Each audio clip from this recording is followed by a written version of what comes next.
Welcome to the foundation. आज हम पढ़ेंगे रासायनिक अभिक्रियाओं के प्रकार के बारे में। संयोजन और वियोजन अभिक्रिया के बारे में पढ़ने के लिए आप आई टैब पर क्लिक कर सकते हैं। तो आज हम पढ़ेंगे विस्थापन अभिक्रिया, द्विविस्थापन अभिक्रिया, ऑक्सीकरण अभिक्रिया या उपचयन भी कहते हैं, और अपचयन। ठीक है, इन चार अभिक्रियाओं के बारे में पढ़ेंगे। विस्थापन अभिक्रिया, डिस्प्लेसमेंट रिएक्शन, क्या होती है? ऐसी अभिक्रियाएं जिसमें अधिक क्रियाशील पदार्थ कम अभिक्रियाशील पदार्थ को उसके यौगिक से अलग कर देता है। जैसे देखिए यहाँ पे Fe plus CuSO4, Fe solid form में है, CuSO4 एक्वस फॉर्म में है। ये क्या हुआ? अब देखिए यहाँ पे जो Fe है, ये जो आयरन है, ये अधिक क्रियाशील है, अधिक अभिक्रियाशील है कॉपर की अपेक्षा। कॉपर कम क्रियाशील है, तो क्या करेगा? आयरन विस्थापित कर देगा किसको? कॉपर को। तो कॉपर को विस्थापित किया, फिर ये बन गया FeSO4। ये आपको दिख रहा है, फेरस सल्फेट एक्वस फॉर्म में होगा, और इसने विस्थापित कर दिया कॉपर को। ठीक है, तो ऐसी अभिक्रियाएं जिसमें अधिक क्रियाशील पदार्थ या अधिक अभिक्रियाशील पदार्थ कम अभिक्रियाशील पदार्थ को उसके यौगिक से अलग कर देता है। ठीक है, जो ज्यादा ताकतवर वाला आदमी होगा वही तो जो कमजोर आदमी होगा, हारेगा कौन? दो लोगों के बीच में लड़ाई होगी तो एक ज्यादा ताकतवर और एक कमजोर, हारेगा कौन? कमजोर वाला। ऑब्वियस सी बात है, वही चीज यहाँ पे हो रही है। जो कम अभिक्रियाशील है पदार्थ, उसको किसने विस्थापित किया? अधिक अभिक्रियाशील पदार्थ ने विस्थापित किया। ठीक है, तो आयरन और कॉपर, आयरन अधिक अभिक्रियाशील, कॉपर अपेक्षाकृत कम अभिक्रियाशील। आयरन ने विस्थापित किया कॉपर को। ठीक है, तो क्या बन गया? यहाँ पे देखिए Fe, ये सॉलिड फॉर्म में है, Fe plus CuSO4, CuSO4 aqueous form में है, कॉपर सल्फेट। ठीक, ये क्या बन जाएगा?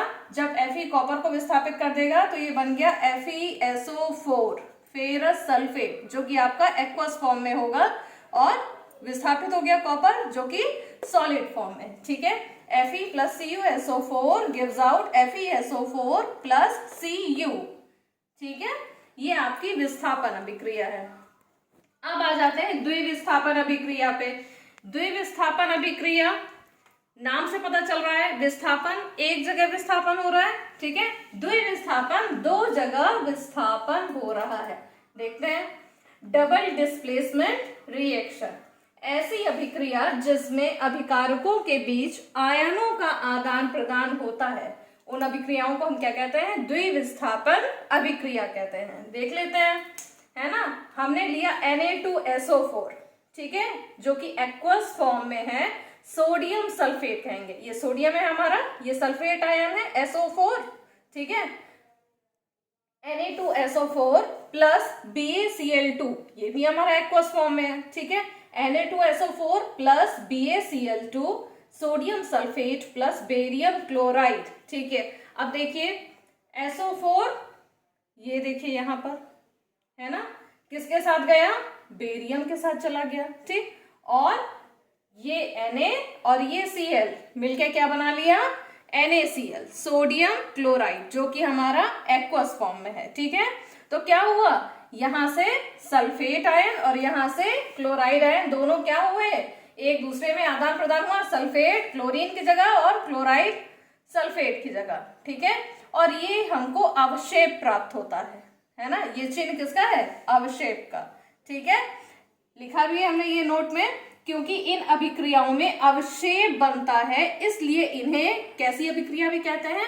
अवक्षेपण अभिक्रिया। क्या कहते हैं? अवक्षेपण अभिक्रिया। ठीक है, एक बार फिर से देखते हैं, द्विविस्थापन अभिक्रिया डबल डिस्प्लेसमेंट रिएक्शन में ऐसी अभिक्रियाएं जिनमें अभिकारकों के बीच आयनों का आदान प्रदान होता है, ये लाइन याद रखेंगे, अभिकारकों के बीच आयनों का आदान प्रदान होता है, उन्हें ही हम द्विविस्थापन अभिक्रिया कहते हैं। यहाँ दो आयन आपको दिख रहे हैं ना, ये सल्फेट आयन, ये क्लोराइड आयन। सल्फेट गया क्लोरीन की जगह, क्लोराइड की जगह, और क्लोराइड आयन गया किसकी जगह? सल्फेट आयन की जगह। ठीक है, आपका ये रिएक्शन बन जाता है Na2SO4, ये एक्वस फॉर्म में है, प्लस BaCl2, ये भी एक्वस फॉर्म में है, BaSO4, ये अवक्षेप प्राप्त होगा, ठीक है, बेरियम सल्फेट, और ये किस कलर का होगा, सफेद कलर का, 2NaCl, ठीक है, ये एक्वस फॉर्म में होगा सोडियम क्लोराइड, ठीक। Na2SO4 plus BaCl2 gives out BaSO4 plus 2NaCl. Na2SO4 plus BaCl2 gives out BaSO4 plus 2NaCl, और ये जो BaSO4 है ये बेरियम सल्फेट का सफेद अवक्षेप है। आगे आ जाते हैं ऑक्सीकरण अभिक्रिया या उपचयन।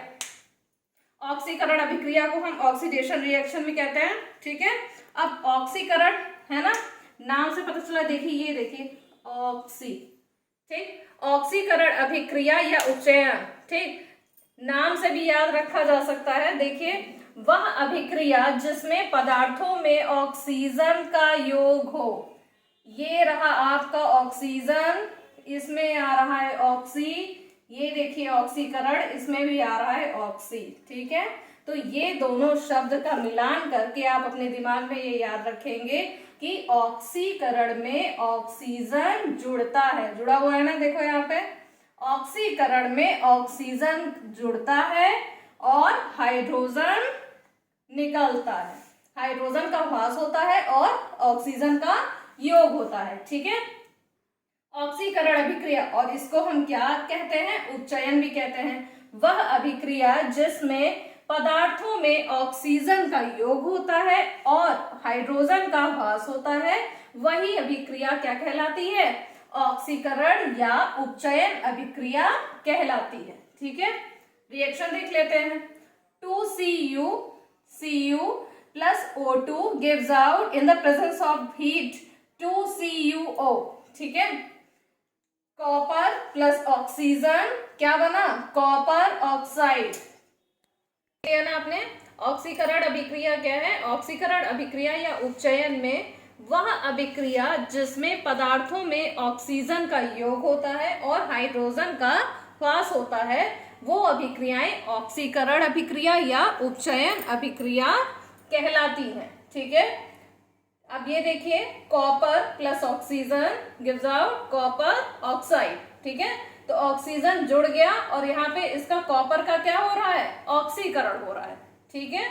तो अब समीकरण को संतुलित करने की भी तो जरूरत है, तो क्या किया हमने, 2Cu, है ना, क्योंकि अब ये सूत्र तो नहीं बदल सकते ना हम कॉपर ऑक्साइड का, कॉपर ऑक्साइड का सूत्र तो CuO ही रहेगा, ऐसा तो नहीं है कि यहाँ पे 2 कर देंगे।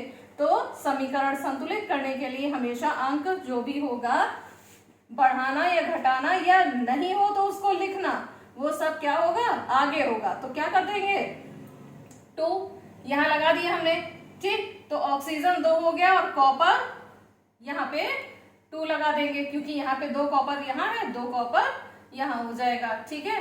तो copper plus oxygen gives out copper oxide, ठीक। अब आ जाइए अपचयन पे। अपचयन रिडक्शन, रिडक्शन में क्या होता है, वह अभिक्रिया जिसमें हाइड्रोजन का योग हो, ऑक्सीकरण का ठीक उल्टा होता है अपचयन, ठीक है।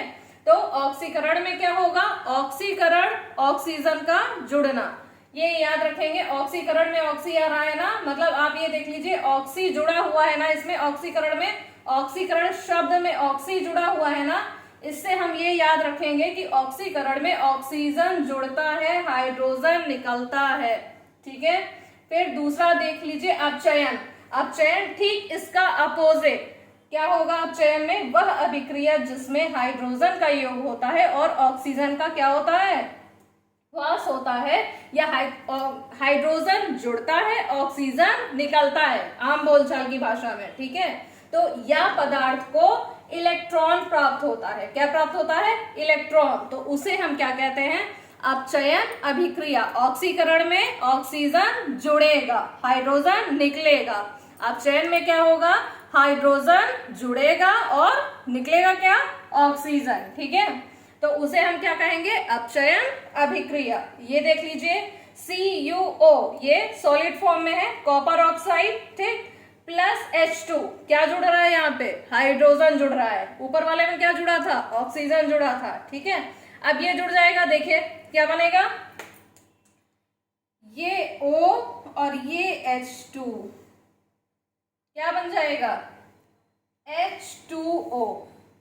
H2O क्या बन जाएगा, H2O, जिसे हम क्या जानते हैं, जिसे हम किस नाम से जानते हैं, जल, पीते हैं डेली, उसका फॉर्मूला क्या है, H2O। ठीक है, CuO solid form plus H2 ये गैस फॉर्म में है, हाइड्रोजन आके जुड़ा और क्या हो गया, H2O, ये जल अलग हो गया और कॉपर अलग हो गया। ठीक है, तो यहाँ पे हम क्या कहेंगे, इसका क्या हुआ है, अपचयन हुआ है, क्योंकि हाइड्रोजन जुड़ गया है। ठीक है, copper oxide plus hydrogen gives out copper plus water. ठीक है, ये है आपकी 4 रिएक्शन। संयोजन अभिक्रिया, वियोजन अभिक्रिया हम लोग पढ़ चुके हैं। ठीक है, आप लिंक पे जाकर देख सकते हैं वो वीडियो। ठीक है, अब इसमें देखिए ये आपका पार्ट 2 तक बन गया था, पार्ट 3 है, ये है आपका पार्ट 3। ठीक, विस्थापन अभिक्रिया, डिस्प्लेसमेंट रिएक्शन, द्विविस्थापन अभिक्रिया, डबल डिस्प्लेसमेंट रिएक्शन, ऑक्सीकरण अभिक्रिया या उपचयन, ऑक्सीडेशन रिएक्शन एंड रिडक्शन, अपचयन, ये 4 अभिक्रियाएं और हैं। इसके अलावा नेक्स्ट वीडियो में आपका रहेगा ऊष्माशोषी, ऊष्माक्षेपी और रेडॉक्स रिएक्शन। ठीक है, 3 रिएक्शन के बारे में हम पार्ट 4 में पढ़ेंगे। ठीक है, तो सभी बच्चों को ये समझ में आया अच्छे से। आपको ये वीडियो पसंद आया हो, इसी तरह के और वीडियोस देखने के लिए चैनल को जरूर सब्सक्राइब करें, और वीडियो पसंद आया हो, समझ में आया हो तो लाइक जरूर करें। आपको जिस भी टॉपिक की आवश्यकता सबसे पहले है, प्रेफरेंस के आधार पर हम उसे बनाएंगे। आप कमेंट सेक्शन में वो टॉपिक हमें बता सकते हैं। ठीक है, तो ध्यान से पढ़िए, आपके पास 3 महीने हैं। ठीक है, सिर्फ 3 महीने हैं अच्छे से मेहनत करके पढ़ाई करने के लिए। ठीक है, तो हम भी मेहनत करते हैं, आप भी मेहनत करिए, है ना, और मेहनत हमेशा रंग लाती है। ठीक है, चैनल सब्सक्राइब करना मत भूलिएगा, वीडियो को लाइक करना मत भूलिएगा। Thank you.